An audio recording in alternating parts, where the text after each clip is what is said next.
দেখুন আপনি কনভেনার হয়েছেন, কোঅর্ডিনেটর হয়েছে, কোঅর্ডিনেটরটা কি মানে এটা খায় না মাথায় দেয় আমি তো বুঝে উঠতে পারছি না।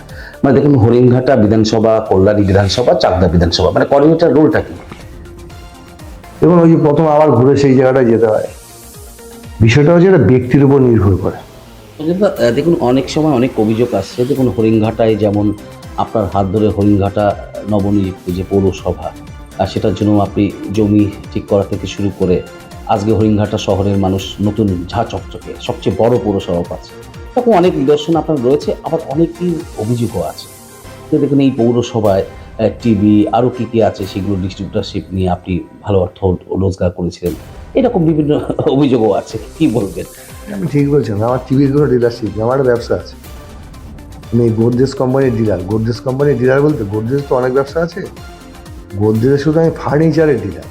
দীর্ঘ 15 বছর জেলা পরিষদের সদস্য ছিলেন, কি অন্যায় করলেন না কি কোনো চুরি করেছেন যে আপনাকে শুরু দিল? না এটা না, আমি কোনো চুরি টুরি করিনি। নমস্কার, দেখছেন নতুন বাংলা নিউজ পপুলার, আর আমি উজ্জ্বল সরকার। দেখুন আজ আমি যার ইন্টারভিউ বা আপনাদের সামনে তুলে ধরবো, তিনি হচ্ছেন দেখুন ছোট্ট হরিণঘাটা বিধানসভা কেন্দ্রের নগরুকরার ছোট্ট একটি গ্রাম থেকে, যিনি দীর্ঘ 15 বছর নদিয়া জেলা পরিষদের সদস্য ছিলেন। কখনো প্রাণী সম্পদ ও মৎস্য দপ্তরের কর্মদক্ষ ছিলেন, কখনো বা পূর্তের কর্মদক্ষ ছিলেন। এই নদিয়া জেলার করিমপুর থেকে হরিণঘাটা তৃণমূল কংগ্রেসের হয়ে দাপিয়ে বেরিয়েছেন। একদম ছোট্ট একটি গ্রাম নগরুকরা, সেখান থেকে ডানপন্থী দলের নদিয়া জেলায় এক অন্যতম মুখ। হ্যাঁ, আপনারা বুঝতেই পারছেন যে এই মুহূর্তে আমি তার মুখোমুখি হতে যাচ্ছি 2026 নির্বাচনের আগে হরিণঘাটা, কল্যাণী এবং চাকদা বিধানসভা কেন্দ্রের নবনিযুক্ত তৃণমূল কংগ্রেসের কনভেনার চঞ্চল দেবনাথ। আমি চঞ্চলদার কাছে যাব। চঞ্চলদা, দেখুন আমরা দেখেছি যে নদিয়া জেলায় দীর্ঘদিন ধরে তৃণমূল কংগ্রেস তথা ডানপন্থী দলের আপনি অন্যতম মুখ, এবং করিমপুর টু হরিণঘাটা আপনাকে মোটামুটি তৃণমূল কংগ্রেস পরিবার ডানপন্থী দলের নেতা থেকে কর্মী প্রত্যেকেই চেনে চঞ্চল দেবনাথ নামে। এই হরিণঘাটা বিধানসভায়, যে বিধানসভায় নগরুকরা ছোট্ট একটি গ্রামে আপনি থাকেন, আর সেখান থেকে গিয়ে জেলায় একদম করিমপুর থেকে হরিণঘাটা দাপিয়ে বেড়ানো, জার্নিটা কেমন ছিল? হ্যাঁ, খুব ভালো। যেমন আমি যখন ক্লাব করতাম, আমার লোকাল কিছু লিডার ছিল, তখন আমরা তো প্রথম কংগ্রেস করেছি। যেমন তৃণমূল ছাত্র পরিষদ করার সুযোগ তো আমি পাইনি, আমি ছাত্র পরিষদ করেছি, তৃণমূল কংগ্রেস তৈরি হয়নি। তখন মাঝে মাঝে এই রাজনীতি করতে গিয়ে কিছু, তখন তো বয়স কম, কিছু ইয়ের মধ্যে পড়তে হতো, নীতি নিজস্ব কিছু থাকে, তার সঙ্গে হয়তো অনেক সময় পার্টির কিছু নীতির সংঘাত ঘটতো। মাঝে মাঝে খুব খারাপ লাগতো চুপচাপ। আমার এক লিডার বলেছিল যে ক্লাব রাজনীতিটা একটা ছোট্ট এরিয়ার মধ্যে বিলং করে, কিন্তু রাজনীতি একটা বড় আঙিনা। ওর যদি ইচ্ছে শক্তি প্রবল থাকে তাহলে তুই কিন্তু সেই পলিটিক্যাল প্ল্যাটফর্মকে কাজে লাগিয়ে প্রচুর মানুষের জন্য কাজ করতে পারবি। আমার সেই খিদেটা তখন থেকেই শুরু হয় যে না, আমাকে বড় আঙিনায় দাঁড়িয়ে মানুষের জন্য কাজ করতে হবে।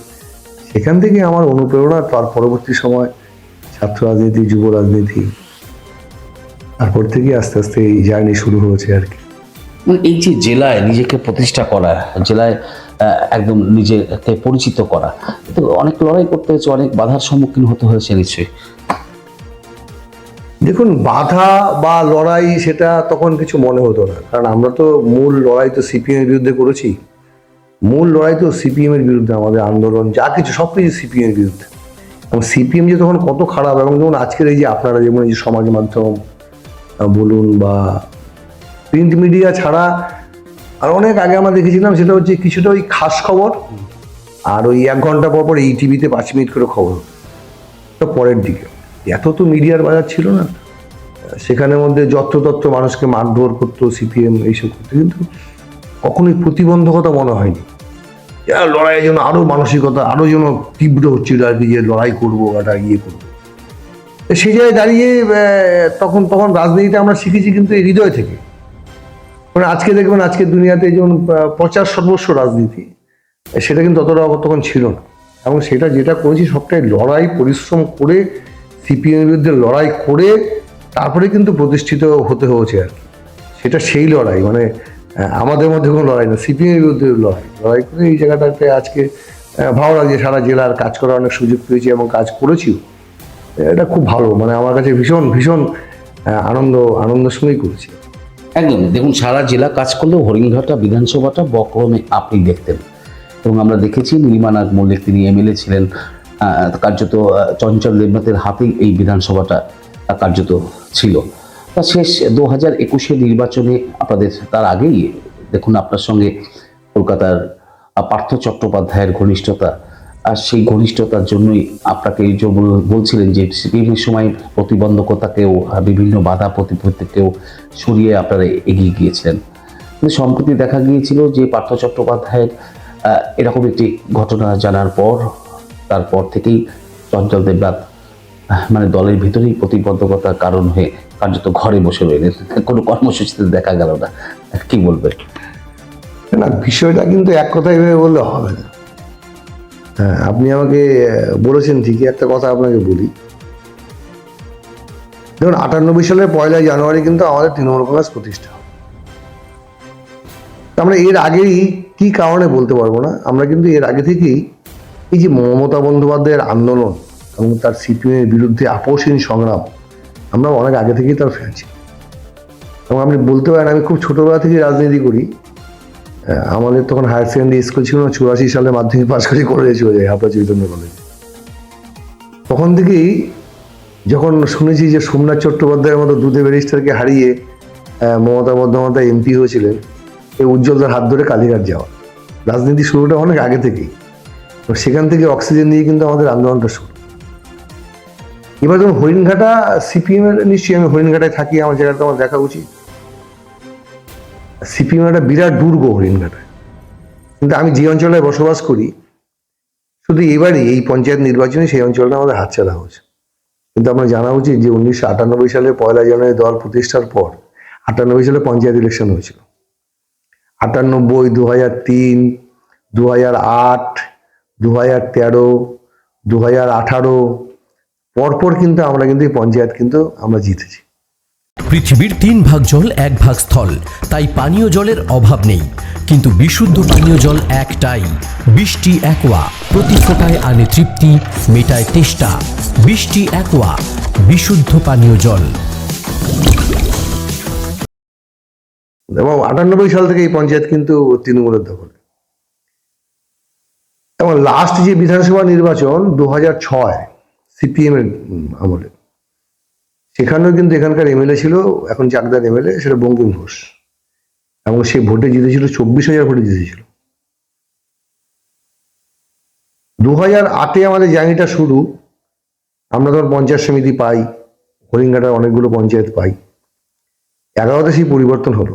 সেই 2024কে পেছনে ফেলে 11,000 ভোটে আমরা নীলিমা নাগকে জয়ী করেছিলাম। এরপরে আপনি, না তার আগে একটা নির্বাচন হয়েছে 2009, এটা আপনাদের মনে আছে, 2009 লোকসভা নির্বাচন।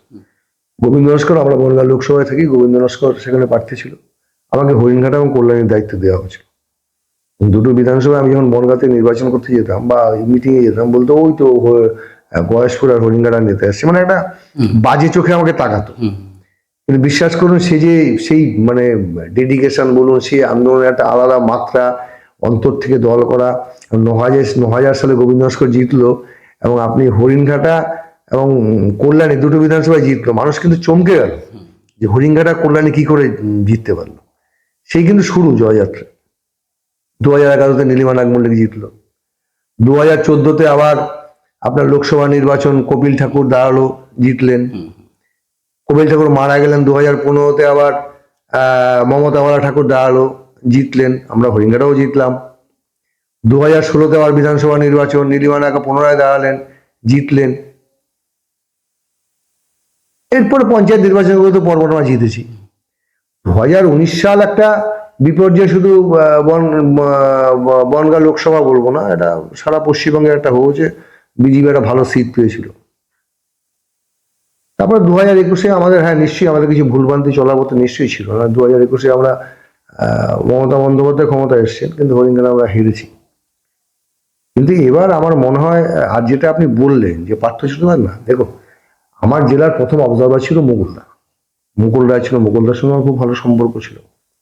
পরবর্তী সময় রাজীব বন্দ্যোপাধ্যায় অবজারভার হয়, রাজীবদার সঙ্গে আমার ভালো সম্পর্ক ছিল। পরবর্তী সময় পার্থ চ্যাটার্জি আমার জেলার অবজারভার হয়।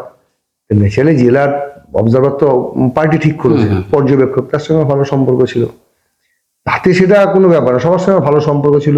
আমার সঙ্গে তো নদিয়া জেলায় গৌরীদা ও থেকে শুরু করে উজ্জ্বলদা, কল্লোলদা, নন্দদা, সবার সঙ্গে ভালো সম্পর্ক। একদম জেলা রাজনীতিতে মহুয়া, পরবর্তী সময় মহুয়া মিত্র আসলো, সবার সঙ্গে ভালো সম্পর্ক।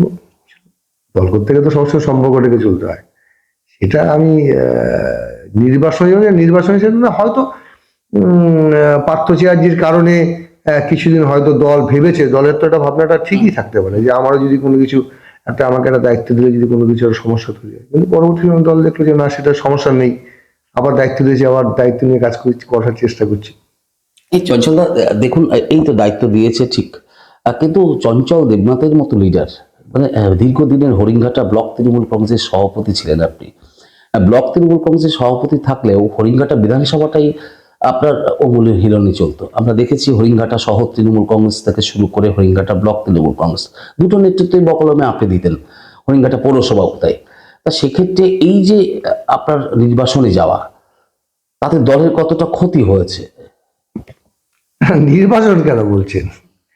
শুনুন, আমি প্রথমত হচ্ছে তৃণমূল কংগ্রেসের একজন একনিষ্ঠ কর্মী এবং সৈনিক, এটা হচ্ছে আমার প্রথম পরিচয়। দেখুন, আমাদের দলের লিডার একটাই, মমতা বন্দ্যোপাধ্যায়, এবং আমাদের সেনাপতি অভিষেক বন্দ্যোপাধ্যায়। তাছাড়া কিন্তু আমরা কেউ লিডার না। একদম সেই আপনাদের দলের লিডারই আপনাদের জেলায় লিডার তৈরি করে দিয়েছে। আপনার জেলার লিডার এখন রানাঘাট সাংগঠনিক জেলা তৃণমূল কংগ্রেসের সভাপতি দেবাশিস গাঙ্গুলী, সে তাকে দল আপনাদের লিডার অর্থাৎ অভিষেক বন্দ্যোপাধ্যায়, মমতা বন্দ্যোপাধ্যায় তাকে জেলা সভাপতি করেছে। তা সেক্ষেত্রে তার সঙ্গে দূরত্ব কেন? দল করেছে তো তাকে। আমার কই দূরত্ব? আমি দূরত্ব আসুন, আমার একটা জীবনের আমার একটা মানে আপনাদের জানা উচিত, আমার একটা দর্শন।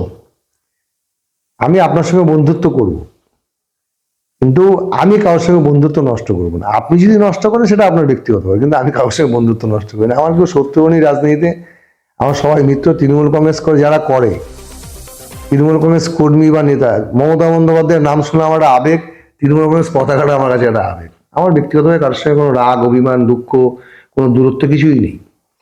দীর্ঘ 15 বছর জেলা পরিষদের সদস্য ছিলেন, কি অন্যায় করলেন? না কি কোনো চুরি করেছেন যে আপনাকে সরিয়ে দিল? না, এটা না, আমি কোনো চুরি টুরি করিনি, সেটা আজ পর্যন্ত প্রমাণ হয়নি। সেটা দলের ব্যাপার, দল সিদ্ধান্ত জানাশোন, দলের অনুগত সৈনিক আমি। একজন দল যখন যেভাবে দায়িত্ব দিয়েছে আমি পালন করছি। দেখুন, আপনি কর্মাধ্যক্ষ বলছেন তো, আমি মনে করি আমার জেলা পরিষদের এই 3 টার্মের 15 বছরের আমি পূর্ত কর্মাধ্যক্ষ, দলনেতাও ছিলাম, মৎস্য প্রাণী সম্পদ দপ্তরেও কর্মাধ্যক্ষ ছিলাম। কিন্তু আমার গোল্ডেন টাইম যেটা আপনি মিস করেছেন, সেটা কিন্তু লিডার অফ অপোজিশন, বিরোধী দলনেতা। একদম একদম 2008 সালে বিরোধী দলনেতা, 2013 সাল পর্যন্ত বাংলার সন্ধিক্ষণটা তখন পরিবর্তনের সন্ধিক্ষণ। আপনি বিশ্বাস করুন, তখন সে কি লড়াই, কি আনন্দ। এবং পরবর্তী সময় 2011 নির্বাচনের পর আমি দলকে বোঝাতে সক্ষম হয়েছিলাম যে নদিয়া জেলা পরিষদের সভাধিপতি আর সহকারী সভাধিপতি শুধু থাকবে সিপিএম এর, আর কর্মাধ্যক্ষ সব কিন্তু আমরা পাবো। সে তখন মুকুলদা দলের দায়িত্বে ছিলেন, আমি মুকুলদাকে বোঝানোর চেষ্টা করেছিলাম। মুকুলদা তখন বললো, ঠিক আছে, তুই ঠিক বলছিস। তখন নরেশদা আমাদের প্রেসিডেন্ট ছিল, নরেশটাকে উনি মারা গেছেন। আমি বলছি, হ্যাঁ আমি সঠিক, আমি বই পড়ে, আমি তখন প্রচুর পড়াশোনা করতাম পঞ্চায়েতের উপরে। তখন মুকুলদা সেটা ক্রস কোয়ারি করার জন্য তারা আমার বন্ধু নারায়ণ গোস্বামীকে ডেকে নেয়। নারায়ণ গোস্বামী ওই সময়টা স্বরূপনগর পঞ্চায়েত সমিতির সভাপতি ছিল, এখন পূর্ত কর্মাধ্যক্ষ, এখন সভাধিপতি উত্তর 24 পরগনা। নারায়ণ গোস্বামী আমার সঙ্গে সহমত পোষণ করেছিলাম, নিজাম প্যালেসে বসেছিলাম। এবং পরের দিন যে লড়াইটা আমার সঙ্গে বিধায়করা দিয়েছিল, অস্বীকার করার জায়গা নেই। মানে আমি সেদিন প্রমাণ করে দিয়েছিলাম যে আমি কারেক্ট। এবং বিশ্বাস করুন, 2011 পরিবর্তনের পর জেলা পরিষদের সভাধিপতি সিপিএম থেকে মেঘলাল শেখ ছিল, কিন্তু ডিএম সাহেব এবং এডিএম জেলা পরিষদ সাহেব, আমি যা করে দিতাম সমস্ত, মানে পরিকল্পনা থেকে শুরু করে রাস্তাঘাট, কোথায় কি ডেভেলপমেন্টে কাজ হবে, সমস্তটাই কিন্তু মানে আমার সঙ্গে আলোচনা করেই হতো। মানে মেঘলাল শেখ 11 সালের পরে ঠিক কাঠের বোতলে হয়েছে। এটা রাজনীতিতে জনপ্রতিনিধি হিসাবে আপনারা এটা বাইপাস করে গেলেন। আমার কাছে বিশ্বাস করুন, সেটা একটা ভীষণ আনন্দ পেয়েছিলাম যে এই এত লড়াই করে আমরা 11 পরিবর্তন, আমি তখন বিরোধী দলনেতা, এবং আমি ছাপ ফেলতে পেরেছিলাম। এবং আমার যে পরিচিতির কথাটা লেভেলটা বলছেন না, সেটা কিন্তু ওই সময়টাই কিন্তু একদম হরিঙ্গা থেকে করিমপুর পর্যন্ত মানুষ একটা ভালোভাবে আমাকে একটা ইয়ে করতে, মানে আমি চেষ্টা করছি আমার দায়িত্বটা আমি সঠিকভাবে পালন করার জন্য।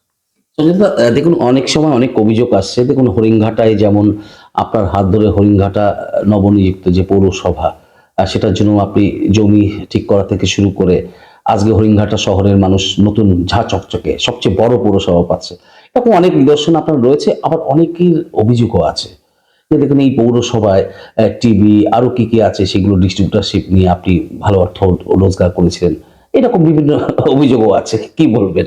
আমি ঠিক বলছেন, আমার টিভির কোনো ডিলারশিপ নেই, আমার একটা ব্যবসা আছে। আমি গোদরেজ কোম্পানির ডিলার। গোদরেজ কোম্পানির ডিলার বলতে গোদরেজ তো অনেক ব্যবসা আছে, গোদরেজ শুধু আমি ফার্নিচারের ডিলার। আচ্ছা, আপনি ভুল বলছেন, ইলেকট্রনিক্স গুডস অনেক সময় বিক্রি করে।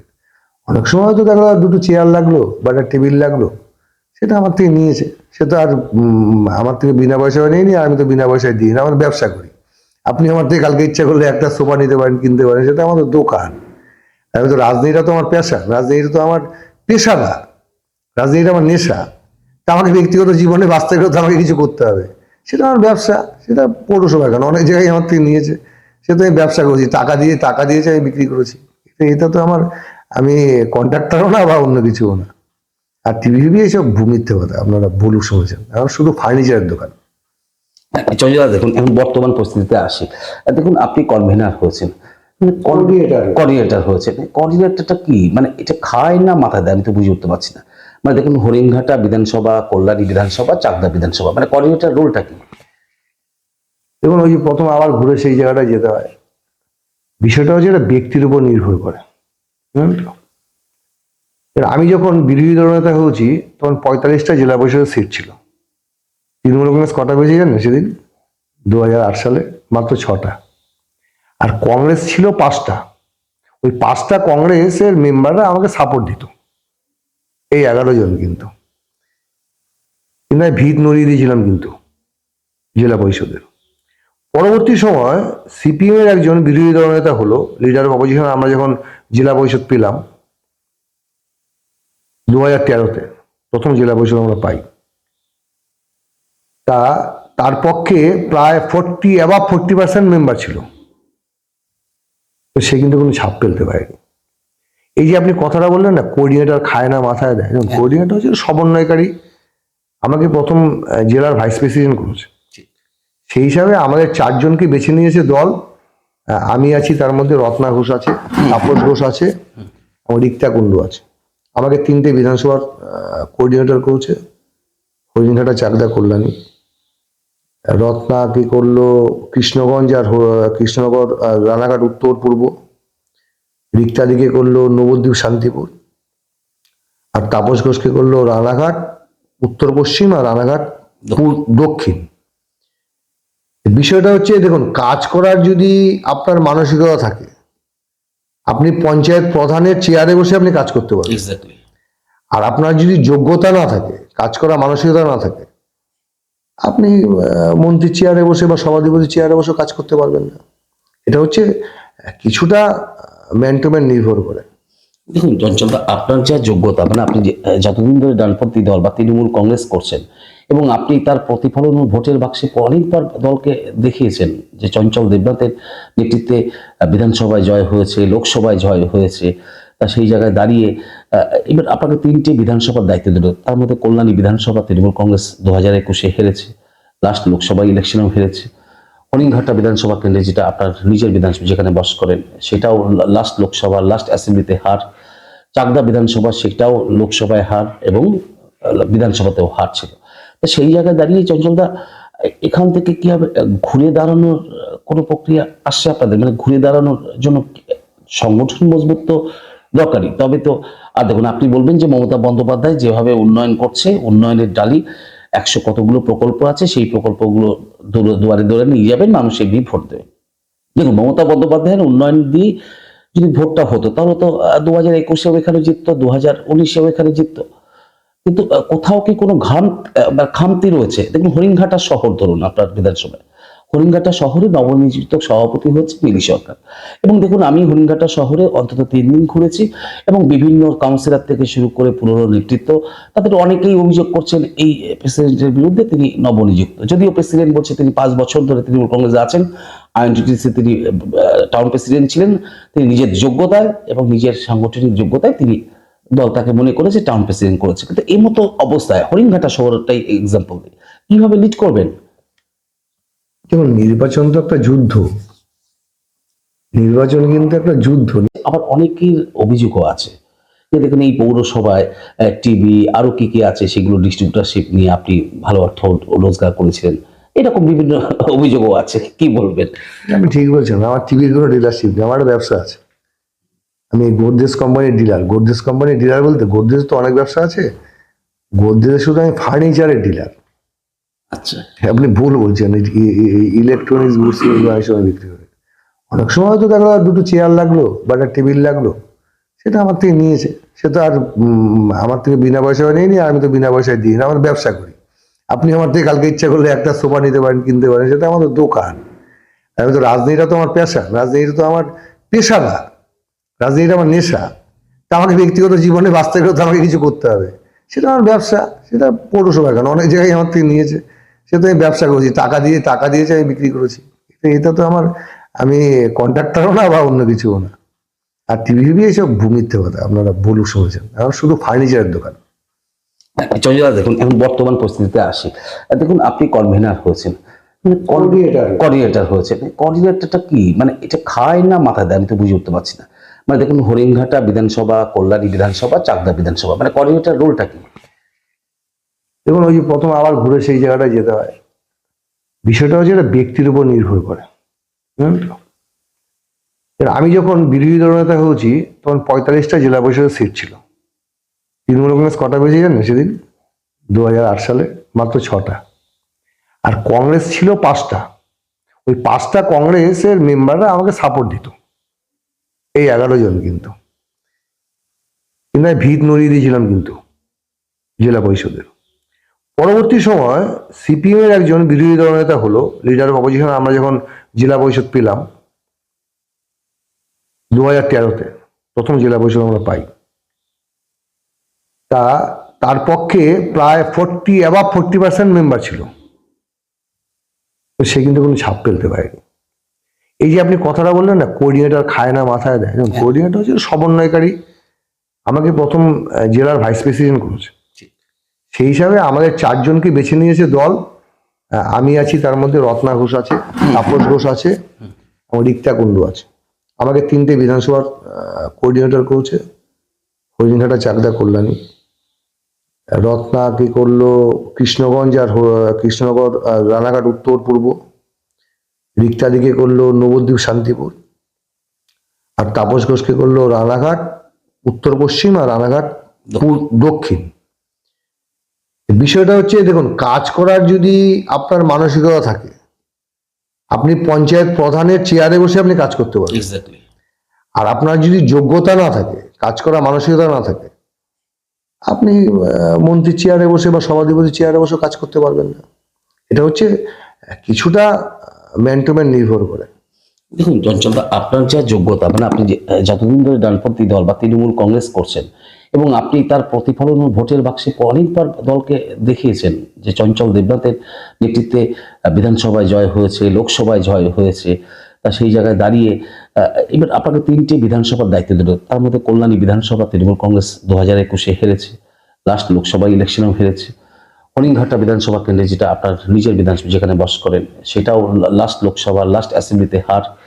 চাকদা বিধানসভা, সেটাও লোকসভায় হার এবং বিধানসভাতেও হার ছিল। তো সেই জায়গায় দাঁড়িয়ে চঞ্চলদা, এখান থেকে কি হবে, ঘুরে দাঁড়ানোর কোনো প্রক্রিয়া আসছে আপনাদের? মানে ঘুরে দাঁড়ানোর জন্য সংগঠন মজবুত তো দরকারি, তবে তো। আর দেখুন, আপনি বলবেন যে মমতা বন্দ্যোপাধ্যায় যেভাবে উন্নয়ন করছে, উন্নয়নের ডালি 100 কতগুলো প্রকল্প আছে, সেই প্রকল্পগুলো দুয়ারে দুয়ারে নিয়ে যাবেন, মানুষ এগিয়ে ভোট দেবে। দেখুন, মমতা বন্দ্যোপাধ্যায়ের উন্নয়ন দিয়ে যদি ভোটটা হতো, তাহলে তো 2021-এও এখানে জিততো, 2019-এও এখানে জিততো। কিন্তু কোথাও কি কোনো খামতি রয়েছে? দেখুন, হরিণঘাটা শহর ধরুন আপনার বিধানসভায়, হরিণঘাটা শহরে নবনিযুক্ত সভাপতি হচ্ছে মিলি সরকার। এবং দেখুন, আমি হরিণঘাটা শহরে অন্তত 3 দিন ঘুরেছি এবং বিভিন্ন কাউন্সিলর থেকে শুরু করে পুরনো নেতৃত্ব, তাদের অনেকেই অভিযোগ করছেন এই প্রেসিডেন্টের বিরুদ্ধে, তিনি নবনিযুক্ত। যদিও প্রেসিডেন্ট বলছে তিনি 5 বছর ধরে তৃণমূল কংগ্রেসে আছেন, আইএনটিটিসি তিনি টাউন প্রেসিডেন্ট ছিলেন, তিনি নিজের যোগ্যতায় এবং নিজের সাংগঠনিক যোগ্যতায় তিনি দল তাকে মনে করেছে টাউন প্রেসিডেন্ট করেছে। কিন্তু এই মতো অবস্থায় হরিণঘাটা শহরটাই এক্সাম্পল দিই, কিভাবে লিড করবেন? যেমন নির্বাচন তো একটা যুদ্ধ, নির্বাচন কিন্তু একটা যুদ্ধ। নির্বাচন শুধু নিশ্চয়ই আমাদের দিদি যা উন্নয়ন প্রকল্প চালু করেছে, প্রায় সেঞ্চুরি হয়ে গেছে, 100 পার হয়ে গেছে। এবং আমাদের সেনাপতি যেভাবে দক্ষতার সঙ্গে আমাদের পরিচালনা করছে, এ সাইডটা ধরুন না, বিহার বুঝতেই পারলো না, কিন্তু অভিষেক বন্দ্যোপাধ্যায় অনেক জায়গায় বিএলও নির্বাচিত করে দিল। বিষয় হচ্ছে সংগঠন আমাদের খুব পাক্কা, মানে সেখানের মধ্যে বিজেপি কিন্তু রাস্তায় আমি দেখতে পাচ্ছেন না। না, মানুষের বিপদেও বিজেপি নেই, রাস্তাতেও বিজেপি নেই। কিন্তু আপনারা দেখছেন যে কিছু ভোটের বাক্সে বিজেপি গিয়ে ভোটটা পাচ্ছে। বিষয় হচ্ছে দেখুন, আমি না প্রচুর আশাবাদী, আমার অ্যাম্বিশন খুব, আমি আমি আমি একটা সাধারণ তৃণমূল কংগ্রেসের কর্মী, কিন্তু আমার অ্যাম্বিশন খুব হাই। মানে আমি স্বপ্ন দেখতে খুব ভালোবাসি এবং সেই স্বপ্নকে বাস্তবায়িত, মানে স্বপ্ন মানে ঘুমিয়ে স্বপ্ন না, কিন্তু আমার ঘুম নষ্ট করে দেয় যে স্বপ্ন, আমি সেটাকে বাস্তবায়নের জন্য চেষ্টা করি। আমি আপনাকে দায়িত্ব নিয়ে বলতে পারি, 3টে বিধানসভায় আমাকে দায়িত্ব দিয়েছে। আপনি আজকে বলছেন খায় না মাথায় দেয়, কাউন্টিং এর পর আপনাকে বুঝিয়ে দেবো যেটা খায় না মাথায় দেয়, সেদিন বুঝতে পারবেন। আমি 3টে বিধানসভায় মিরাক্কেল রেজাল্ট করে দেখিয়ে দেবো দলকে যে আমি সবাইকে নিয়ে ঐক্যবদ্ধ তৃণমূলকে কংগ্রেসকে নিয়ে বিজেপিকে এখান থেকে হারাবো। আপনি কি করে করবেন? আপনার নগরক্রায় বাড়ি, নগরক্রায় কোনো মিটিং হচ্ছে, সেখানে আপনি ডাক পাচ্ছেন না। আপনি হরিণঘাটা বিধানসভায় বাড়ি, হরিণঘাটা ব্লকে বড় কোনো মিটিং হচ্ছে, চঞ্চল দেবনাথ নেই। আর আপনি আমাকে ক্যামেরার সামনে কথা দিচ্ছেন যে আপনি মিরাক্কেল ঘটাবেন। না, মিরাক্কেল ঘটাতে গেলে তো আপনার শাখা পোশাকে এগুলো লাগবে। সেই শাখা পোশাকা ছাড়া আপনি কি ইনার কোনো শাখা পোশাকা করছেন নাকি? চন্দ্র পেয়ালাল কিছু, তা কি হবে সম্ভব, পসিবল? পেয়ালার রাজনীতি করার কোনো মানসিকতা আমার নেই। আমি কখনো যখন রাজনীতি করেছি, মানে যখন আরো বেশি দায়িত্বে ছিলাম, আমি কখনোই পেয়ালার রাজনীতি করিনি। আমি সবাইকে নিয়ে চলতে পারি। আপনি আমাকে ডাকবেন না, কি হচ্ছে, আমি তো চলে যাবো। ঠিক, আপনি তো না, দলটা তৃণমূল কংগ্রেসের। আমার একটা সুবিধা আছে কোন জায়গায় জানেন?